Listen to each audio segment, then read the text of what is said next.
Она што следува во продолжение, како што ви најавив на почетокот на емисијата, е првиот разговор ова утро. За разговорите ова утро и заедно со мене во студиото е нашата Слободанка.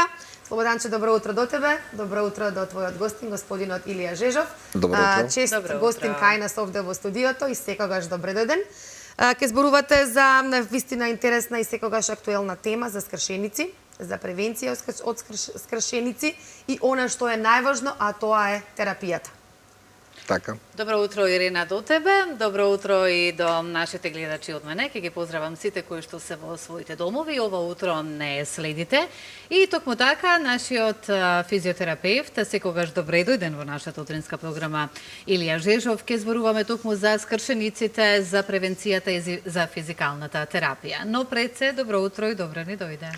Добро утро, Слободанка, до вас. Добро утро до гледачите пред малите екрани. Се чувствуваме одлично расположени. Тоа ми е многу да им драго. пренесеме се она што е добро, нели, во однос на нивните здравствени состојби и секако да бидат секогаш одговорни и да пазат на своето здравје, бидејќи Како што знам, јас многу се внимателен за своето здравје како еден физиотерапевт кој обрнува во текот на денот неколку часови, дали за вежбање, дали за добра исхрана и така натаму, да не набројувам, тоа ти се знаеш како го практикуваш. Меѓутоа, јас би сакала еве вака на самиот почеток, ајде да подсетиме како Илија Жежов како еден физиотерапевт да го започнува својот ден.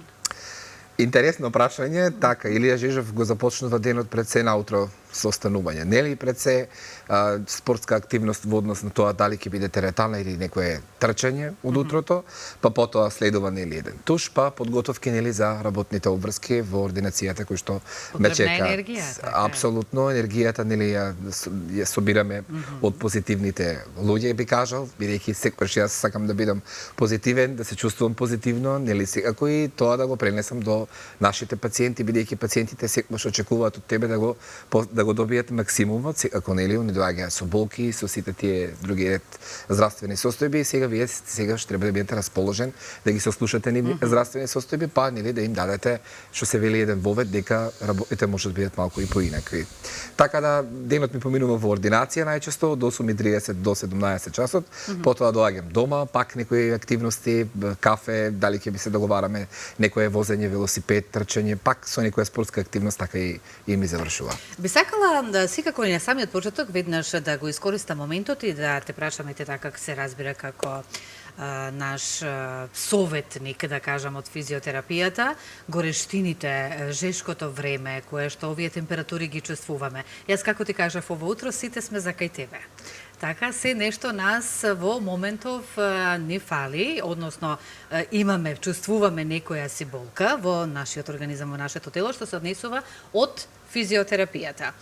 Сега, колку горештините влијаат на сето тоа? Со оглед на тоа дека нели сме под клими, па потоа сме излегуваме на топло, па има разлики во температурата. Ајде малку нешто повеќе за тоа на почетокот, па ќе зборуваме и за скршениците и за превенцијата, затоа што е важно да напоменеме со оглед на високите температури. Така да, добро им се познати на гледачите, значи и на пациентите препораките кои што докторите ги кажуваат дека од 11 часот до 17 часот не се препорачува излегување нели надвор на сонце, посебно тука ќе потенцирам кога станува збор за пациентите кои што имаат мозочни удари. Кај нив пак тоа треба да биде една од строгите мерки кои што мора да ја почитуваат, дека од 11 часот до 17 часот не треба да бидат изложени на сонце, бидејќи нели мозочниот удар не предвидува изложување на сончеви зраци. Кога станува збор за топло-ладно, што кажавте, нели седењето дома под клима и после тоа излегувањето надвор се прави или на работното место па излегувањето на топло. Апсолутно се прави еден топло-ладен баланс на телото, што значи дека ако сте под клима постојано, значи и после излезете надвор на топло, тогаш телото претрпува еден шок. Така што се препорачува постојано климата во ладни простори да биде вклучена, меѓутоа на одреден период да се гаси. Сакам да кажам да се прилагодува температурата, па пак малку топло-ладно. А исто така и телото да го прилагодуваме. Да, и да го подготвите телото пред излегување нели надвор. Истото важи и за автомобилот. Меѓутоа се јавуваат оние болки кои што ги чувствуваме, вратни болки, спондилоза и слично кога имаме ваква жештина промена на време, односно кога сме топло-ладно. Апсолутно. Се вклучува алармот во нашето тело. Апсолутно, и со промена на времето, најчесто и кога е променливо облачно надвор, најчесто тогаш исто така пациентите ги почувствуваат болките многу повеќе за разлика нели од кога сме во топло време, меѓутоа пак да кажеме како што кажавте, времето знае да направи еден баланс и да бидеме и во ладно и во топло, болките да бидат присутни кај вратна спондилоза, дископатија, дискус хернија и други дијагностички заболувања. Ова се добре дојдени совети со оглед на тоа дека температурите се уште ќе бидат високи, меѓутоа знаеме дека кога е променливо времето исто можеме да ги почувствуваме сите овие болки кои што ги напоменавме. За жал, милливи се да, меѓутоа кога ќе дојдат не се пак добре дојдени, нели? Затоа сте вие физиотерапевтите тука да ни помогнете. Меѓутоа, како физиотерапевт Илија Жезов, денеска одбравме тема да зборуваме за скршениците. Сега скршеници ги има од секаков вид, од најмалите до оние со поголем размер, меѓутоа за жал се случуваат. Дали кај помалата популација, дали кај повозрастните, тоа никогаш ние не можеме да знаеме од тука до тука како се вели народски што може да не знаете. Меѓутоа за скршениците, која е најдобрата превенција и за како вид на скршеници? Видете, ние во нашата ординација третираме скршеници од 7 до 77, би кажал, народски кажано. Значи, најмалиот пациент кој што сега го имаме, значи има 3 години. Значи, паднал на игралиште и направил скршеница на лактот. Тоа е скршеница која што се јавува кај децата. Меѓутоа, оние најчестите скршеници кои што се јавуваат кај повозрастните се скршеници на колкот, скршеници на скочниот зглоб, значи, така скршеници при пат на рамото и може да се случат, значи, дополнителни други фрактури. Ако една од главните превенции кај пациентите кои што ја даваме, значи при скршеница мора таа скршеница да биде значи мобилизирана, односно да биде 2 до 3 недели значи во гипс. Се со цел значи самата коска при скршеницата да фати добар калус, се со цел да се постигнува полесно резултат од после со физикалната терапија. Меѓутоа ако скршеницата не подлежи значи под гипс, таа веднаш ќе биде значи под хируршка интервенција, која што ќе се изврши од страна на хирург травматолог, па веднаш после тоа ќе се дадат значи препораки за отпочнување на рана фаза на физикална терапија. Превенцијата во лекувањето најчесто е со физикална терапија. Најчесто 12 дена, 21 ден. После вадење на гипсот. Апсолутно. Или пак, например, да речеме, да укупила помала фрактура, односно скршеница, скршеницата се лекува во еден подолг временски интервал од 10 дена, би можела таа скршеница да се истретира медицински и да се лекува соодветно со физикална терапија. И кога велиме и кога го употребуваме веќе зборот лекува, во токму за ова зашто ние сега ова утро зборуваме за скршениците, за превенцијата и за понатамошната физикална терапија, верувам дека сите оние кои што се соочиле со скршеници, тоа воопшто не е нималку лесно, со оглед на тоа дека дури оние малите скршеници колку знаат да направат еден проблем во нашето тело, нели, за да не можеме да функционираме нормално, па дури и ова прсте да имаме мала скршеница, е еден проблем со кој што се соочуваме. Меѓутоа, за жал, постојат и овие поголемите. Ме интересира за повозрастната популација, еве сите оние кои што во овој момент не слушаат. Треба да бидат многу внимателни во својот од, меѓутоа сите оние кои што се соочиле со ваква проблематика, како што ги напоменавме колкот, што е најчувствителниот дел нели кај повозрастните лица. Што следи по тоа и дали има начини сето тоа да се ублажи во понатамошниот тек на нивниот живот? Мислите по скршеницата? Да, по скршеницата. Ако да, значи најчесто овие скршеници кај повозрастните се случуваат кога повозрастните значи премногу брза. Значи може да се сопнат што се вели и од чергичка дома па да направат некоја фрактура односно скршеница. Еве како најмногу ги добиваат скршениците од твоето досегашно искуство? Како што кажав, па да внимаваат како што од дома. кажав, значи знаат значи при брзање да се сопнат и да паднат или пак знаат например да речеме ете при одење пак по брз начин да се сопнат да паднат и да направат фрактура. Полека. Апсолутно. Значи сегогаш да се внимава, да се пази бидејќи сепак нели еден мал погрешен потек може да ни донесе значи еден сериозен проблем кој што после тоа ќе ни одземе еден подолг временски период нели на третирање, па болките тука значи, па медицинските значи хируршки интервенции и се тоа ќе биде значи клучно нели да се спроведе за да пациентот се врати во нормална. Апсолутно физикална терапија е едно од клучните решенија, ќе помогне во овој начин на третирање да самиот пациент се врати во една нормала и да ги извршува секојдневните активности Што во значи, текот покрај на колкото, животот. кои се најчестите скршеници кај повозрасната Па како популација? што кажав, значи може да се случи скршеница на скочниот зглоб, може да се случи скршеница на тибијата. Тоа е значи исто така еден доста посериозен проблем на скршеница. Може да се скрши значи припад да се скрши рамото, значи може да се скрши лактот. Значи тие се едни од најчестите скршеници кои што пациентите ги имаат, значи со горните и со долните екстремитети. Многу ретко во тадени случаи знае да се случи значи скршеница на кичма, значи скршеница на карлица и така натака при други Меѓутоа, тие се повреди. фатални по телото или слично? Апсолутно, секако пак како што кажав, или ќе се третираат со гипс или ќе бидат значи нели третирани со хируршка интервенција, а за крајно решение нели на ваквите проблеми, Така. секако без физикална терапија ќе си има последици кои што пациентот ќе ги почувствува доколку не се третираат со соодветна физикална терапија. Ајде малку сега и за дечињата, летниот период е летен период кога се возат велосипеди, кога се сака да се трчат, да се играат, со што најмногу се соочуваат пак еве по малите и секако ние сите учени се вперени кон дечињата, меѓутоа може да дојде оној секунд од времето каде што може детето да падне и да се повреди па да добие некоја скршеница. Каде најмногу ги добиваат скршениците? Кажавме дека 3-годишното дете на лактот, па потоа го превенираме, меѓутоа еве општо вака малку и за дечињата.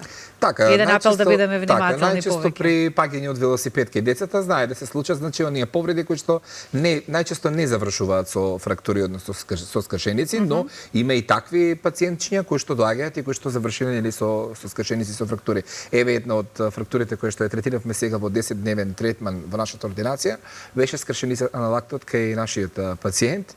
Меѓутоа знаат да се случат пак ќе кажам, значи повреди на коленото, значи повреди пак на лактот, на шаката може да се случат, значи може да се случи повреда на вратот, значи се тоа пак ќе подлежи под една физикална терапија, меѓутоа најчесто таа физикална терапија кај децата која што ја вклучуваме при мали повреди може да биде едно 5 до 6 дена медицинска масажа или пак доколку е пак фрактура или скршеница пак ќе мора да се третира без 10-дневна физикална терапија не би можело да Не би помине можело. ни една скршеница, односно фрактура која Како што некој може би случила. ќе се помисле дека без разлика ако не се работи за скршеница, туку за она што го напоменавме на самиот почеток за спондилозите, дискус хернија и така натаму, не може со една масажа или две масажи се да се реши. Ајде Апсолутно. малку ќе потсетиме и ќе те искористам во овој момент, без разлика што зборуваме и за скршениците. Мислам дека и добро пообјаснивме и ова ќе биде еден добар апел до сите повозрасни да бидат многу внимателни, затоа што се знае кај повозрасните лица поспоро нели зараснува и самата коска. Апсолутно и проблемите се многу поголеми за разлика од децата. Значи кај Многу децата многу внимание, помногу тоа така. може да се санира,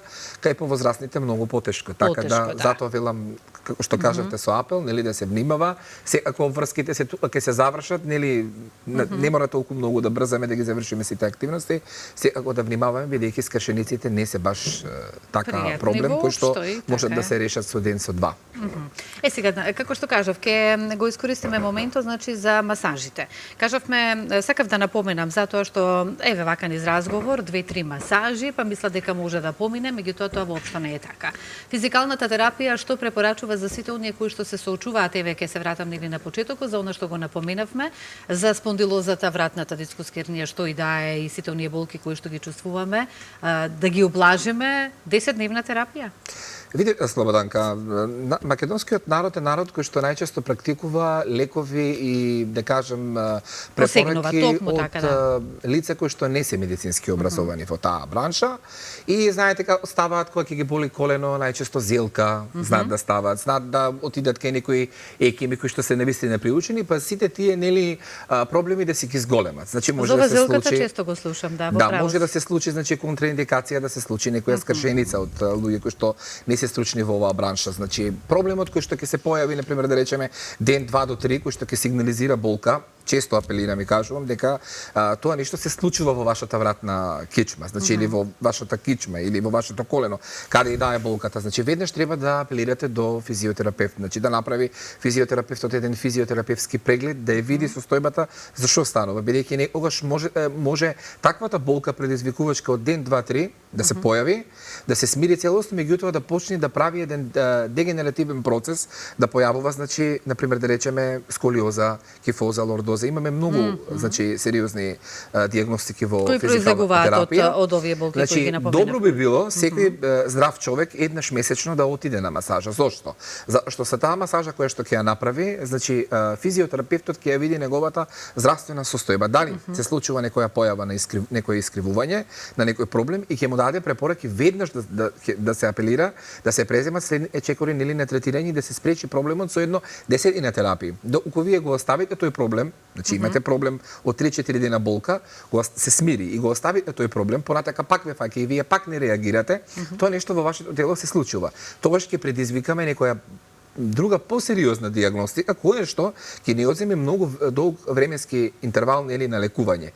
И вие не можете тој период, например, да речеме, имаме пациенти кои што ќе дојдат 20 години имаат спондилоза и сакаат таа спондилоза да ја излечат за 10 дена. Не можете да го излечите нешто што влегло со години, да го излечите за 10 дена. Затоа велам, на временото третирање и на временото реагирање кај доктор, кај терапевт, може да ги спречи овие појави нели од сериозни дегенеративни процеси и секако од сериозни заболувања. Би сакала, еве, кон самиот крај сме, последната минутка да се разбира советите за ова лето до сите, кои што во моментов еве не гледаат, што е она што би сакал да им пренесеш? Па секако да внимаваат на своето здравје, тоа често го сугерирам и го кажувам, значи да бидат физички активни, масажи, апсолутно времето за себе да го користат барем 2 до 3 пати неделно, дали тоа ќе биде во пешачење, дали тоа ќе биде во велосипедизам, дали тоа ќе биде во искачување на планина, секако спортот е добре дојден кај сите нас и со спортување не само што го исфрлувате стресот од вас, вие се чувствувате и психофизички многу подготвени, многу подобри секако нели и она што е клучно од медицински аспект, да внимаваат на своето здравје, редовно да ги почитуваат протоколите и препораките од докторите и од физиотерапевтите и редовно да ги вршат своите превентивни прегледи, без разлика кај која бранша, кај кој доктор била. Дали е ке физиотерапевт, дали било ке кардиолог, секако еднаш на 6 месеци е добро да се прават тие превентивни прегледи, а секако еднаш месечно да се појавуваат на физиотерапевт. Физиотерапевтот не е тука само кога имате проблем, физиотерапевтот е тука секогаш и да ви изрелаксира и да ви направи една опуштувачка состојба на вашето тело, но и да ви даде совети препорака ако има понатамошен проблем за лекување. Може тоа ќе ни биде и следната тема, како да се ослободиме од стресот, еве ќе запомниме, со оглед на тоа дека живееме во едно такво динамично, постресно време, така велиме, но и така е, не можеме тоа да го избегнеме, па ќе зборуваме и за тоа малку повеќе. Медицинската гранка е широк спектар на теми, така да секогаш кога ќе ме поканите, јас сум добре дојден. Благодарам за гостувањето ова утро, па се гледаме повторно на оваа тема која што можеби ја договоривме. Ирена, ние тука завршуваме, а ти си продолжуваш со следните содржини. Во добро утро, секое утро. Ви благодарам многу за разговорот. Навистина убави совети, поготово на крајеве вака како за окружница на вашиот разговор. Се гледаме во наредна прилика. Благодарам, Ирена. Благодарам со тебе.